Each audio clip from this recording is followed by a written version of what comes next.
Professor. Yes. You made a point about the internet, Google, and other such conveniences, and you raised this question about what Buddha is going to do about this. But you said Islam in Singapore far outshines any other religion in terms of publicity. I didn't mean to say, excuse me, I didn't mean to say that they themselves have done it. I'm just saying that the world has begun to think more about Islam than other traditions. Yes. They have captured the imagination of the world, that's right. And we see that on the blogs. Yes, and as an interested person, I'd like you to know this, that in Singapore, I don't know about other countries, but in Singapore, the Buddhism is quickly, it's in sharp decline. A couple of months ago, some statistics were released that all other religions maintain their percentage of the population. Buddhism declined by 10%. Christianity increased by 10%. In other words, every new Christian was a Buddhist. I have been studying this, and I understand why. Buddhists are apathetic. Even when I was small, I was never told about Buddhism. Okay? I grew up in a Christian environment, which either verbally, vocally, or silently frowned on Buddhism. Mm-hmm. Only when I came through the Buddhism and I discovered this wonderful religion did I realize what it was. And I'm very angry because even now I carry the anger that Buddhists are so damn silent. They won't stand up and speak out. I'm not surprised that you don't hear a lot of Buddhism because Buddhists don't want to talk about Buddhism. They really don't. Very different in the West, though. I see Buddhists engaging people in the West, in Australia at this. But in Singapore, you don't miss them because they're so damn silent. They're sitting there meditating, not saying a word. No, it's true. Hang on. And Buddhists are not socially engaged. You don't see them rallying to another Buddhist, to help another Buddhist. I find this very the strong point of Christianity. You know, Buddhists are very, what's the word? Detached. And so I'm just trying to give you my feedback, and with that, I hope that you can respond. Thank you. I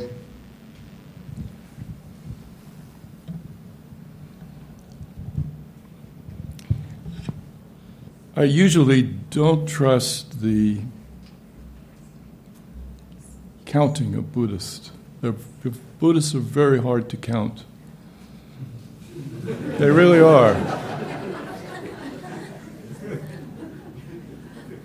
If you're a Muslim, you were born to it, right? So every Muslim knows I am a Muslim. I was born. If you're Jewish, if your mother's Jewish, you are Jewish, and you know that you're Jewish from the time you're born. If you're Christian, you're baptized, you go through a ritual, and thereafter you know you're part of that community. So Buddhists have never developed that cutoff point. So what is it who makes a Buddhist? It's like I remember when Korea was going around asking people in the streets, the newspaper, are you a Buddhist? Are you a shaman? Are you a Taoist? Are you a Confucian? Are you a Christian? Are you a Muslim? They asked, and you had to choose one. So most people were, well, wait a minute, of all of these, which one am I? They couldn't always decide which one am I, because they go to shamanic ceremonies, they do certain kinds of Taoist things, and in their family they're very Confucian, and they also go to the Buddhist. So our way of counting makes it quite difficult. The number of people who are informed by Buddhism I think is always much larger than those figures because you can't count Buddhists easily. And therefore, Buddhism is always undercounted in my estimation in one sense. In another sense, it's, of course, what people have said. Buddhists, as people who do not respond to the world and are apathetic or who feel comfortable in themselves and therefore don't need to go out there and bother everybody else about their religious tradition. There is something about that that's rather nice.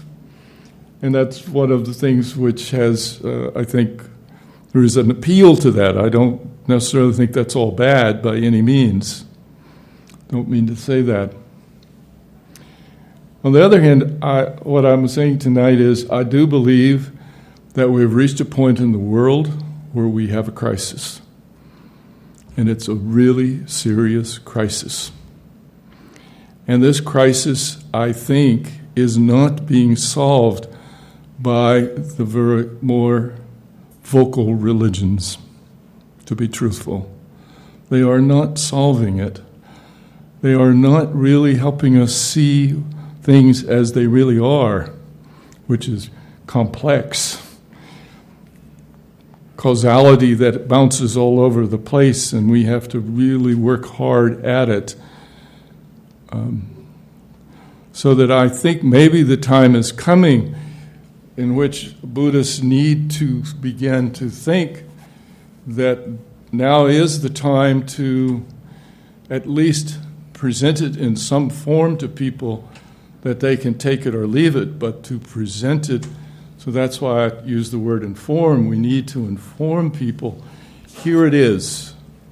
We don't tell you got to do it, but here it is. And that's why I say I think that one way of informing is with all of this technology now of information, which does seem to really touch enormous numbers of lives. And that as part of Buddhist communities, one can, if you don't like to be out there on the street up in people's faces, you can be on Facebook and not have to do that, but you can still inform about what the Buddhist tradition is. So I do feel it's extremely important. When I see that the right-wing Christian groups in the U.S. have turned so much against science, and I think they're trying to stop scientific explorations, and they're trying to get the government to withdraw money from research. And there are certain kinds of research you can't do that because it goes against what we believe. Very destructive, very destructive. And I see the despair on the part of a lot of the scientific community who just don't know what to do with this because they're running into this kind of hostile reaction to research, basic research.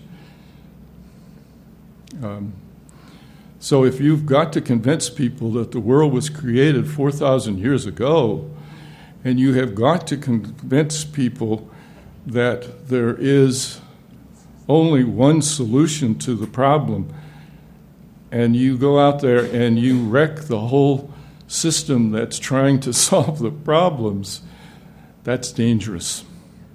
Dangerous, and it's reached a point where, when I never spoke out about it before, but I think it's reached the point where I have to start speaking out. I feel it is so destructive, and that the world is going to suffer because of it.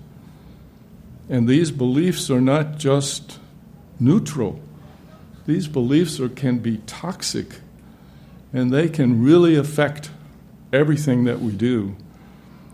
And it's the same with Islam. As much as I admire and respect that religion for many ways, I think that the people in it who really are informed about it need to speak out and tell the world what it really has taught through the years. And it's not what these radicals are telling everybody, that this is what the religion means. It's like with Christians. They need to start speaking out about people who say you can't have scientific knowledge because it goes against the Bible. We've got to stop that kind of nonsense. And it's come to a place that's so severe, particularly in the U.S. It's not nearly as severe in Asia, I tell you. Coming over to Asia is like a breath of fresh air. People are actually allowing research, and nobody is trying to convince me about cosmology that is something which I can't possibly agree with. But I tell you that in certain parts of the world, the other thing is happening, and it will reverberate to the disaffection of much of our world.